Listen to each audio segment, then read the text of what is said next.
हम लोग क्या पढ़ने जा रहे हैं? Chapter 3 our circle.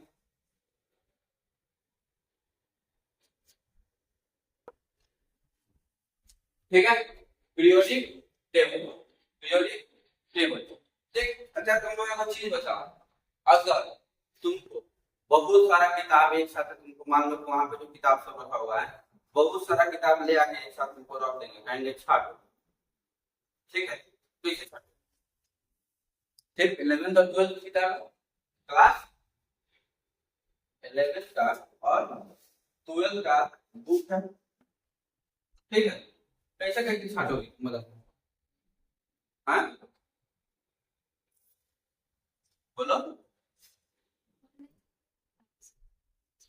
पहले 11th का, फिर 12th का, तुम कैसे छाटोगे?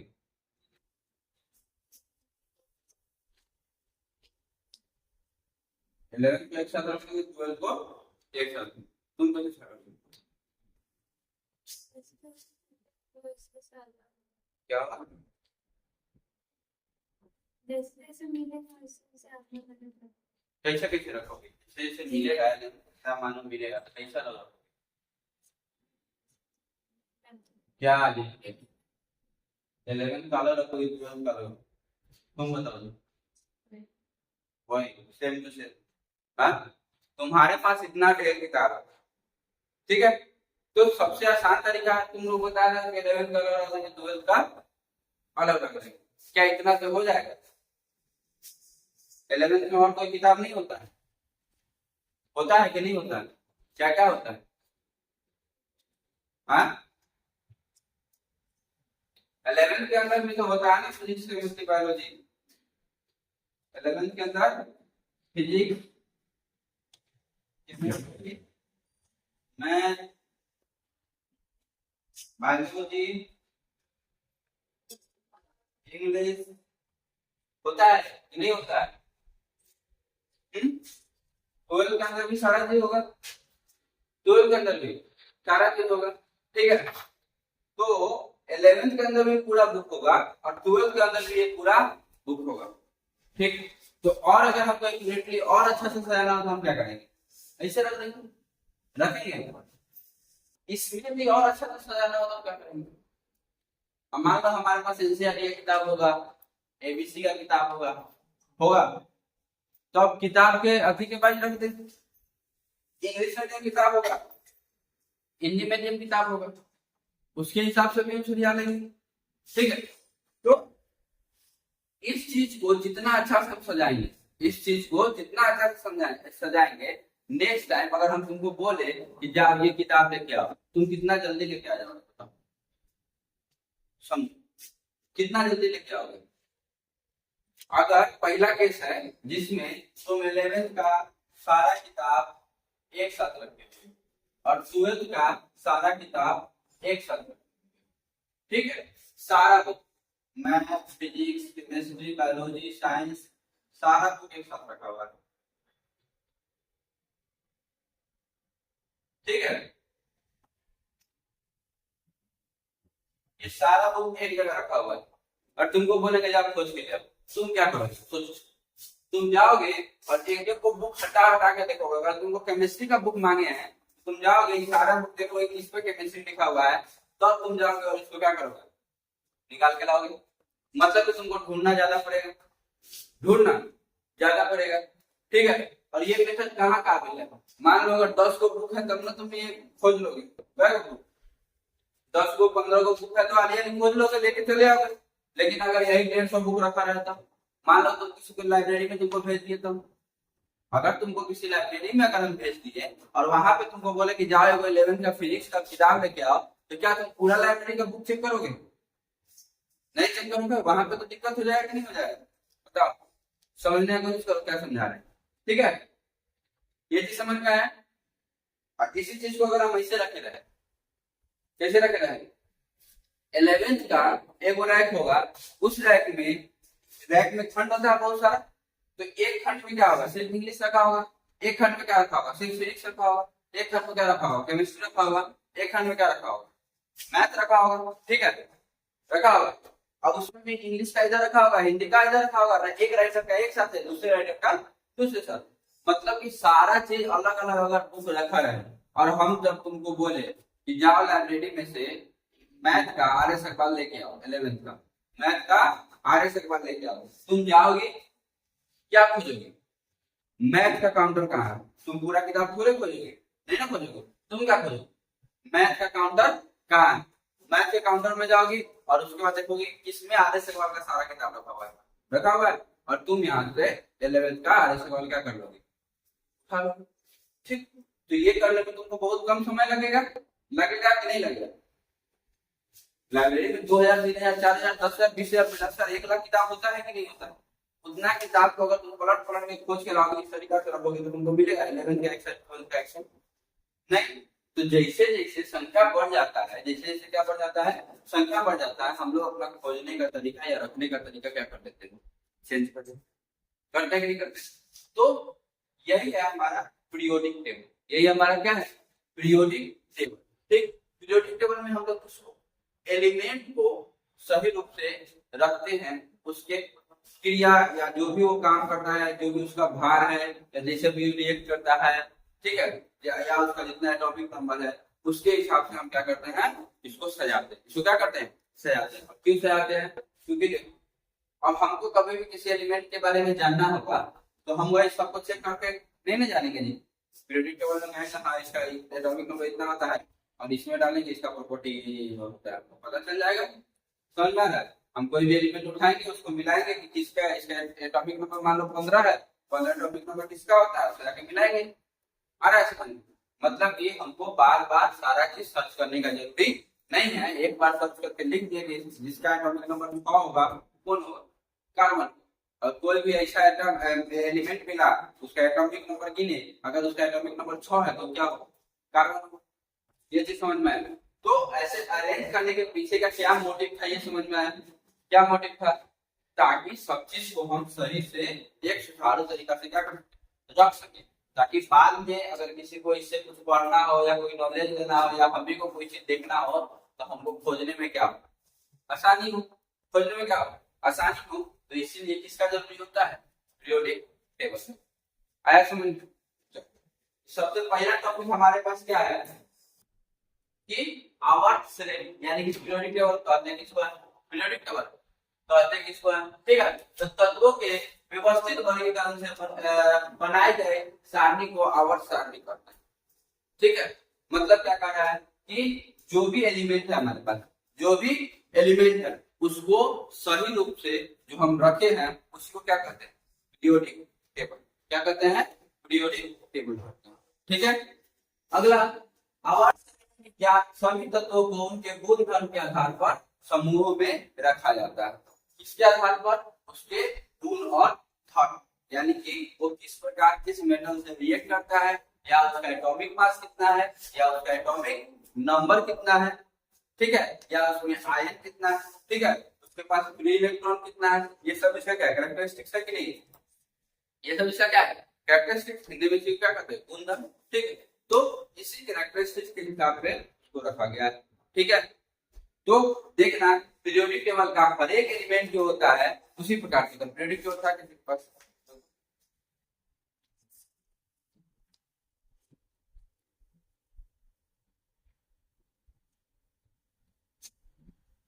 देखो ध्यान दिखाई दे रहा है, यहाँ पे हम लोग अगर यहाँ पे हम इस लाइन में चले, लिथियम हो गया, सोडियम हो गया, पोटेशियम हो गया, ठीक, इसमें तीनों का तुम देखो तो अल्टरनेट सॉलिड पे क्या इलेक्ट्रॉन होगा, 2s1 है, मतलब एक इलेक्ट्रॉन होगा। ये क्या है, 3s1 एक इलेक्ट्रॉन है, और ये क्या होगा 4s1, इसमें भी क्या एक इलेक्ट्रॉन। सेकंड वाला लाइन में देखो बेरिलियम, मैग्नीशियम, कैल्शियम, इसमें देखो 2s2 है, मतलब ये अल्टरनेट सॉलिड में क्या इलेक्ट्रॉन, 2 इलेक्ट्रॉन, ठीक है। इसमें भी 2 इलेक्ट्रॉन और इसमें भी 2 इलेक्ट्रॉन है कि नहीं। मतलब इस लाइन में जो भी है सबके पास क्या इलेक्ट्रॉन होगा, एक इलेक्ट्रॉन होगा, कहाँ, ऑटोमोटिव में। इसमें जो भी है इसके ऑटोमोटिव में क्या इलेक्ट्रॉन होगा, 2। इसमें जो भी है इसके ऑटोमोटिव में क्या इलेक्ट्रॉन होगा, 3। उसी प्रकार अगर इधर चलते हैं तो यहाँ पे कार्बन है, कार्बन के ऑटोमोटिव में क्या इलेक्ट्रॉन होता है, 4 होता है, क्या होता है, 4। तो इसमें जितना भी है सब ऑटोमोल सॉल्यूट में क्या बनेगा? चार। इसके सब 5 को, और ऑक्सीजन में क्या होता है? 6 को होता है, 2 को कमी होता है। ऑक्सीजन में क्या कम रहता है? 2। तो इसका ऑक्सीजन में क्या इलेक्ट्रॉन होगा? 6। तो इसके ऑक्सीजन के नीचे जितना भी एलिमेंट है सब क्या ऑटोमोल सॉल्यूट में क्या इलेक्ट्रॉन होना चाहिए? 6 होना चाहिए कि नहीं होना चाहिए? तो देखो एक जो है, हम ए को किसी का लक्षण जान रहे हैं, ए को अगर हम कार्बन का लक्षण जान रहे हैं तो लगभग हम इसके सारे का लक्षण क्या करें? जानकर इसके अगल का भी और इसके बगल का, अगल बगल दोनों का, और इसमें जो है उसका। यानी कि अगर हम पीरियोडिक टेबल को सही से पढ़ लेते हैं तो हमको ए को लक्षण पता रहेगा, तो हम उसमें के लगभग लक्षण क्या होता है? बराबर होता है। या वर्ग श्रेणी में हम जानते हैं कि नीचे जाने पे क्या होता है, इधर जाने पे क्या होता है, इधर जाने पे क्या होता है। तो हम आराम से उसके अगल बगल का भी लक्षण क्या कर सकते हैं? बता सकते हैं। बता सकते हैं कि नहीं बता सकते? ठीक है, आया समझ में?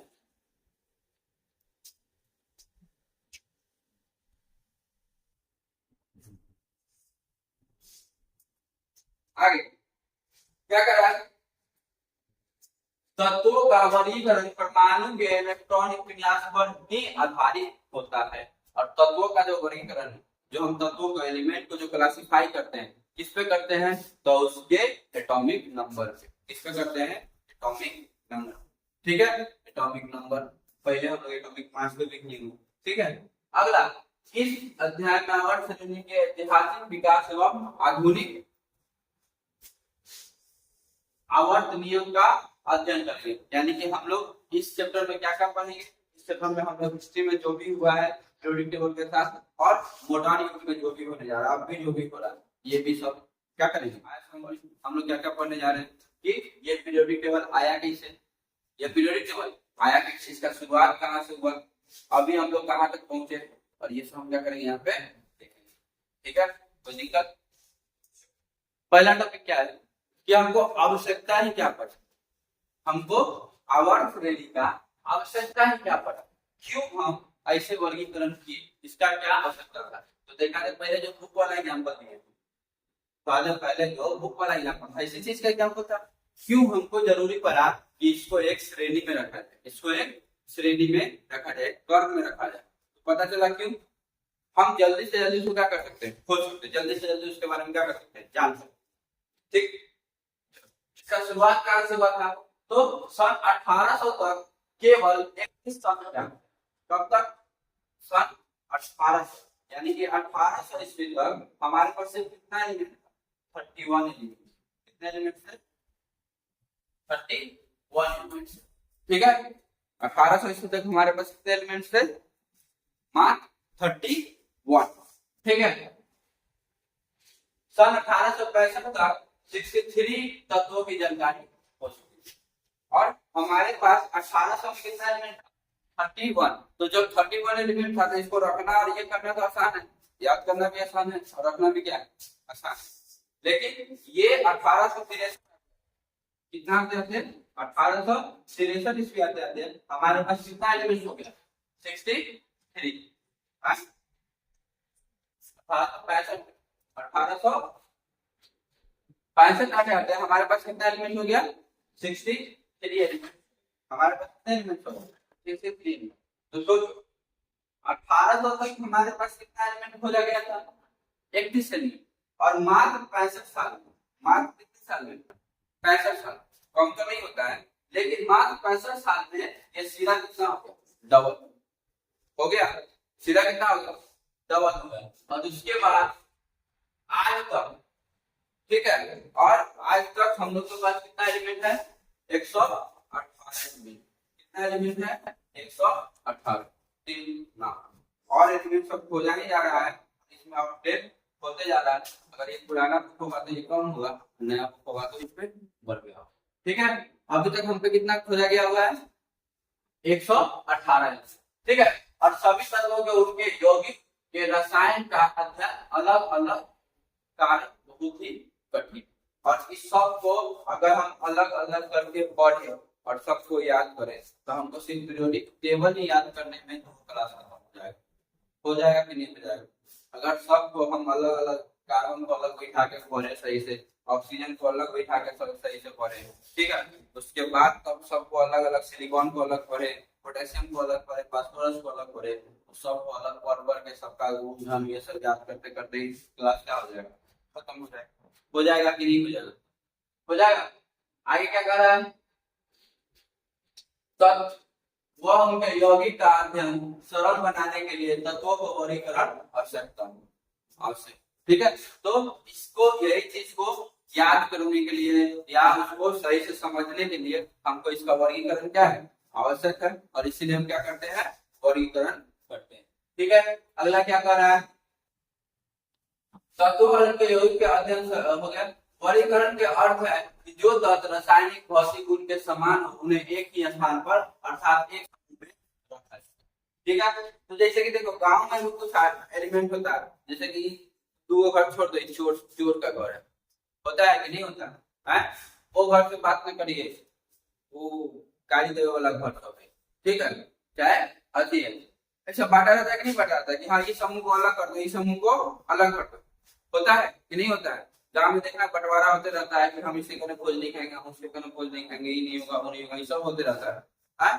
अति में भी देखना, क्लास में भी देखना, स्कूल में क्या होता है, सब टॉपर का समूह है, बैक बेंचर का समूह है, होता है कि नहीं होता है?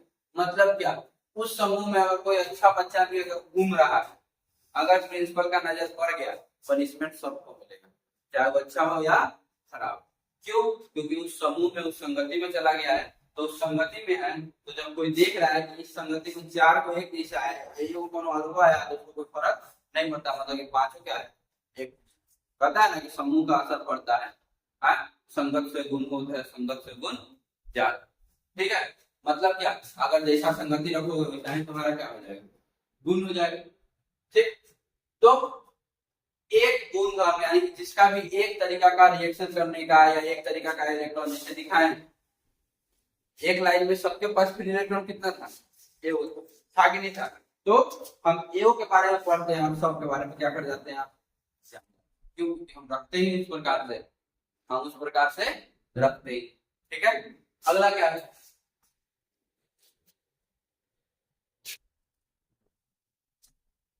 इस कठिनाई को दूर करने के लिए समय समय पर विभिन्न वैज्ञानिकों ने तत्वों के साथ सरल रूप से तथा क्रमबद्ध करने का, और इस कठिनाई को यानी कि जो भी हमारे पास का कठिनाई था, इसको हल करने के लिए बार बार अलग अलग साइंटिस्ट आए और अपने अपने तरीका का थ्योरी दिए और कहे नहीं इसको इस प्रकार से रखना नहीं था, इसको इस प्रकार से रखना चाहिए था, और जैसे जैसे वो लोग आए कुछ गलत हुआ, उनसे अच्छा जो हुआ हम लोग उस चीज को क्या करते चलेगा, एडॉप्ट करते चलेंगे। हम लोग अच्छा चीज नहीं एडॉप्ट करते, खराब चीज एडॉप्ट करते हैं।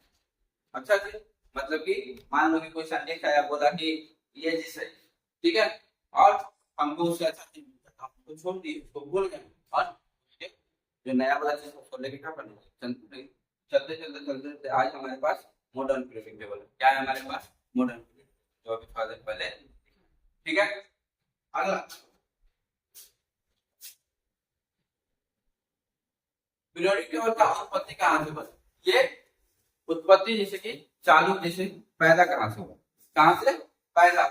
तो पहले सबसे पहला वर्गीकरण तत्वों में धनात्मक और धात्विक और अधात्विक गुणों के आधार पर किया गया, ठीक है। किसके आधार पर किया गया? धात्विक है या अधात्विक है। तो सोचो कि इस आधार पर क्यों किया गया, इस आधार पे क्यों किया गया होगा, इस चीज को सोचो क्यों किया होगा, बताओ। सबसे पहले इसको मेटल और नॉन मेटल के रूप में ही बांटा गया, क्यों बांटा गया तो बता सकता है? सबसे पहले एलिमेंट को मेटल और नॉन मेटल के रूप में ही बांटा गया, क्यों बांटा गया बता सकता है? कोई भी आइडिया?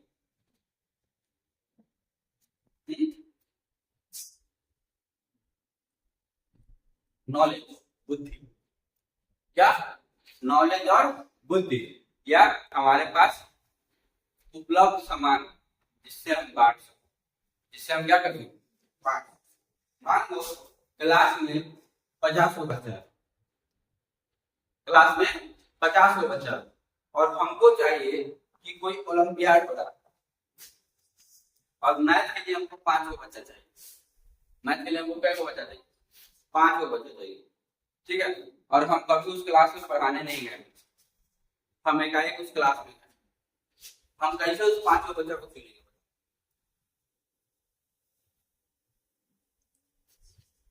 हाँ, कैसे? नॉलेज से। हम पहली बार उस क्लास में गए, किसी को नहीं जानते।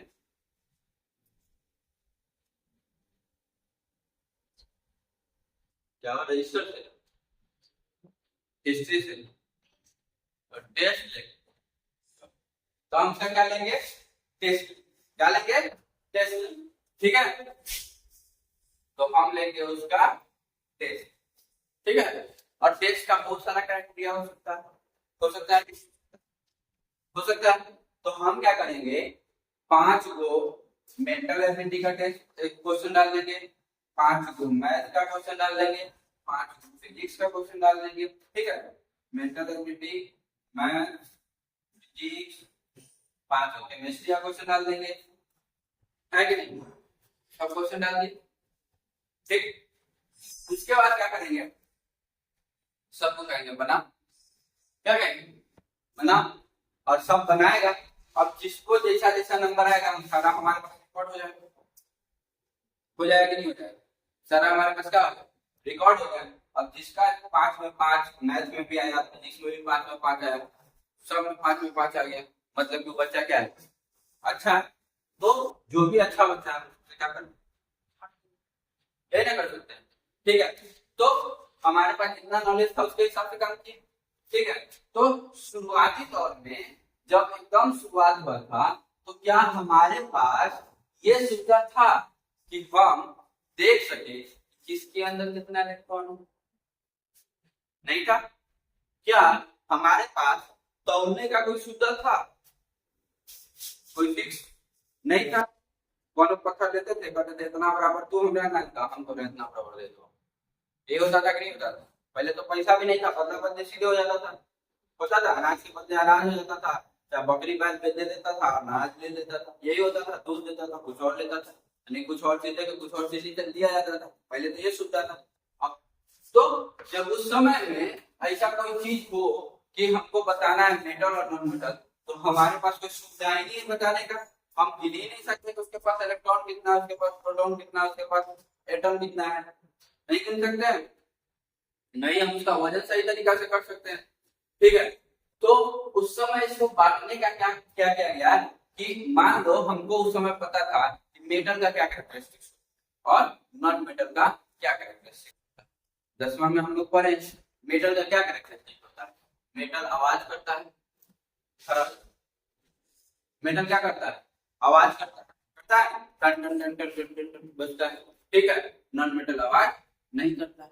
मेटल मजबूत होता है, मेटल को हम तोड़ नहीं सकते जल्दी, नॉन मेटल को आराम से तोड़ सकते। आ रहा है? और क्या, मेटल को हम खींच के पतला तार बना सकते हैं, नॉन मेटल को खींच के पतला तार नहीं बना सकते। और कुछ का नहीं, 10-12 को प्रॉपर्टी था, क्या प्रॉपर्टी?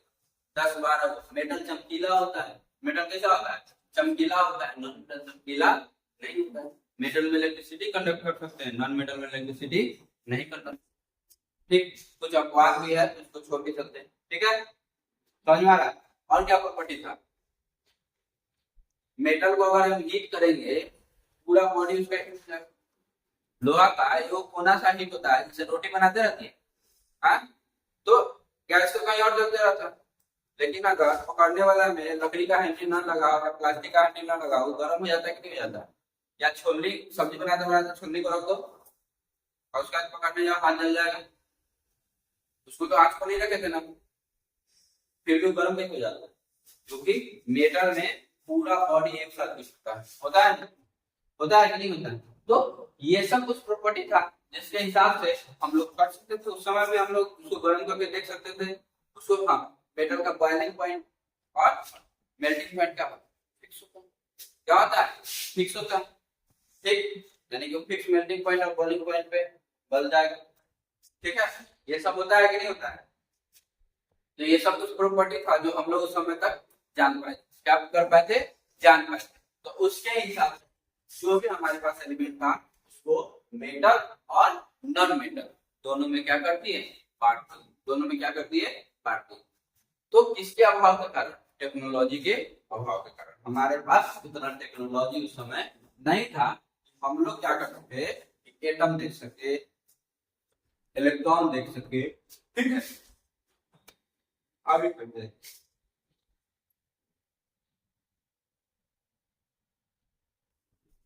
और बाद में परमाणु भार के आधार पर तत्वों का वर्गीकरण, ठीक है।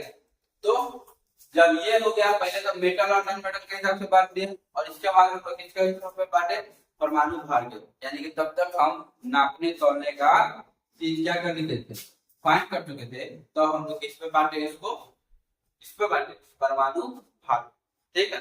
उसका भार, उसका भार कितना, ठीक है। तो कौन कौन, तो डबर्नियर, मोलन, लोथरमेयर, ये सब जो थे, ये सब किस आधार पे बांटे थे, परमाणु भार, ठीक है।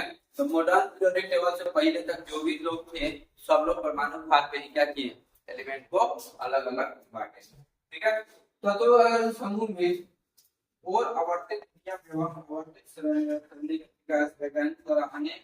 और सबसे पहला हमारे पास है डबर्नियर ड्राइव, सबसे पहले हमारे, ठीक है। सबसे पहले हमारे पास कौन सा, डबर्नियर ड्राइव। ड्राइव का मतलब कितना होता है, ट्राई का मतलब तीन, ट्राई का मतलब तीन। तो ये क्या किए थे, तीन गो एलिमेंट जो भी एक गुणधर्म का है उसको एक साथ, तीन गो एलिमेंट जो भी एक गुणधर्म का है उसको एक साथ क्या कर दिया, रख दिया, ठीक है। जैसे कि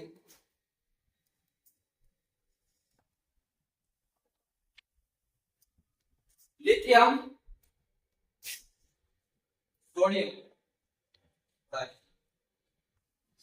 ठीक है। तीन हो गया, एक साथ रख देंगे। और इसमें क्या था, जो इसका और इसका जो एटॉमिक मास होगा, इसका और इसका एटॉमिक मास, इसके एटॉमिक मास क्या होगा, ठीक है। तो लिथियम का कितना होता है, पोटेशियम का कितना होता है, 39, ठीक है। और तार बल 39, और इसका अर्थमेटिक मीन, इसका अर्थमेटिक मीन मतलब कि दो को है तो दो से क्या हो है, भाग हो है, ठीक है। ये कितना हो जाएगा, तो 9 7 16 के 6, अंत में 1 और 3 1 4 बटा कितना 20, क्या 23 सोडियम का एटॉमिक मास होता है कि नहीं होता, होता है, होता है ना जी। तो ये क्या हुआ कि ये बोले कि ये ट्राइड्स है, क्या है, ट्राइड्स है, मतलब कि तीन को एक साथ है, तीनों का एक ही जैसा, ठीक है। और इसमें भी इसका और इसका एटॉमिक मास तो जोड़ेंगे, और इसका अर्थमेटिक मीन माने दोनों का मास जोड़ेंगे और बटा दूसरे क्या कर देंगे। अगर हम भाग कर देते हैं तो हमको बीच वाले का एटॉमिक नंबर निकलना है, ठीक है। मतलब कि अगर इसमें से इस दो का पता है, इसका नहीं पता तो हम निकाल सकते हैं, इस दो का पता है, इसका नहीं पता तो हम क्या कर सकते हैं, निकाल सकते हैं। इस दो का पता है, इस वाले का नहीं पता है तो हम क्या कर सकते हैं, निकाल सकते हैं, ठीक है। तो हमारे पास एग्जांपल क्या क्या था, लिथियम, इसके बाद ये इसका, और ये, और क्या Cl, Br, क्लोरीन, ब्रोमीन और आयोडीन, है ना। और सबका हमको अगर निकालना है, ब्रोमीन का निकालना है तो क्लोरीन का एटॉमिक मास प्लस आयोडीन का एटॉमिक मास बटा में 2 करेंगे, इसका मिल जाएगा, ब्रोमीन का एटॉमिक मास मिल जाएगा, ठीक है। तो ये कौन थे, डोबर्नियर ट्राइड, ये कौन थे, डोबर्नियर ट्राइड, जो कि मास के हिसाब से ही, और ये तीन एलिमेंट को एक साथ रख के बनाए, ठीक है। अगला क्या है, न्यूलैंड, अगला क्या है, Newland octave law, Newland octave law. Octave law का मतलब 8, ऑक्टेव का मतलब क्या होता है, 8। तो इनके बारे में हम लोग पढ़ते हैं।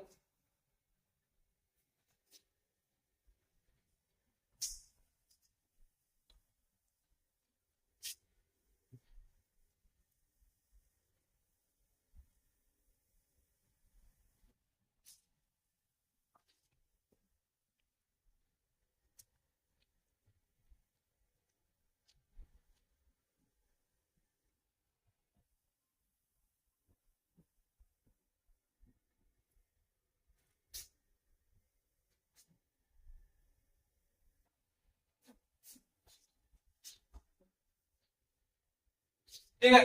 तो न्यूलैंड का आउटलुक हो गया था 1864 ईस्वी, हो गया था 1864। ठीक है। और ये लॉ क्या था? ये लॉ क्या था? तो जैसे कि सारे गामा पागा निशा, सुने हो, सुने हो निशा, सुने हो, सारे गामा पागा निशा, तो सा रे गा मा पा धा नी और फिर से सा। मतलब 1 2 3 4 5 6 7 और फिर कहां से शुरू हो जाएगा? कहने का क्या मतलब हो गया कि 7 से चालू हुआ और फिर ये अपने आप को क्या किया? रिपीट, अपने आप को क्या किया? रिपीट किया। और 6 नंबर के बाद अपने आप को रिपीट किया, 8 नंबर के बाद अपने आप को क्या किया? रिपीट किया। इसीलिए ये बोले कि अगर सभी एलिमेंट को मास के साथ रखा जाए, सभी एलिमेंट को उसके एटॉमिक मास के हिसाब से रखा जाए, तो जो 8वां एलिमेंट होगा और पहला एलिमेंट होगा, दोनों का प्रॉपर्टी क्या होगा? सेम। दोनों का प्रॉपर्टी क्या होगा? सेम। आया समझ में? आया? कोई दिक्कत? अगर सभी को उसके एटॉमिक मास के हिसाब से रखा जाए, जो पहला का प्रॉपर्टी होगा वही किसका प्रॉपर्टी होगा? 8वां का प्रॉपर्टी होगा। ठीक है। देखो लिखा हुआ है, यदि तत्वों को उनके परमाणु भार के बढ़ते हुए क्रम में व्यवस्थित करें तो प्रत्येक आणविक तत्व का गुणधर्म वाले तत्व के गुणधर्म के समान होता है। ठीक है। कहने का मतलब क्या होगा? जो भी इसका आत्मा तत्व का गुणधर्म होगा वो पहले तत्व के गुणधर्म में क्या होगा? समान होगा। कब? जब इसको हम increasing order of atomic mass के रूप में रखें तब, यानी कि एटॉमिक मास को बढ़ाते गए और तो 8वां जो हमारा एटॉमिक मास आएगा और जो हमारा पहला एटॉमिक मास था, और दोनों एलिमेंट को अगर हम कंपेयर करेंगे तो दोनों में लगभग सिमिलरिटी होगा, कैरेक्टरिस्टिक्स दोनों का क्या होगा? सेम। आया समझ में? ठीक है। तो उस समय तक अकेले गैस का खोज नहीं हुआ। अकेले गैस मतलब नोबल गैस, उस समय तक नोबल गैस का खोज नहीं हुआ। ठीक है। नोबल गैस किसको कहते हैं पता है ना? जिसके आटम और ऑर्बिट पूरा भरा होता है उसको क्या कहते हैं? नोबल गैस कहते हैं। 2 गो इलेक्ट्रॉन, 8 गो इलेक्ट्रॉन, नहीं तो कितना इलेक्ट्रॉन? 10 गो। आटम और ऑर्बिट में जिसका एटॉमिक नंबर कितना होता है? 10 होता है, वो होता है ना, और जिसका एटॉमिक नंबर 2 है वो होता है। ठीक है। जब 10 होगा तो दूसरा ऑर्बिट भरा होगा और 8 वाला ऑर्बिट पूरा क्या होगा? भरा। आउटर मोस्ट ऑर्बिट में 8 इलेक्ट्रॉन का मतलब क्या है? Noble gas. क्या है? Noble gas. ठीक है। और इस आधार पे क्या आप सभी तत्वों का वर्गीकरण कर सकते हैं? नहीं कर सकते हैं। इस आधार पे हम सभी तत्वों का वर्गीकरण नहीं कर सकते। अब बताओ इसके बीच में 8 नंबर में कोई और आ जाएगा तो ये फार्मूला गलत हो जाएगा कि नहीं हो जाएगा? हो जाएगा। तो ये भी फार्मूला उतना सही नहीं था। जैसे इसमें बांटा हुआ है, लिथियम है, वैलेडियम है, कार्बन है, हाइड्रोजन है, ऑक्सीजन है, फास्फोरस है और उसके बाद सोडियम। ठीक है। यहाँ से फिर से सोडियम, मैग्नीशियम, एल्यूमिनियम,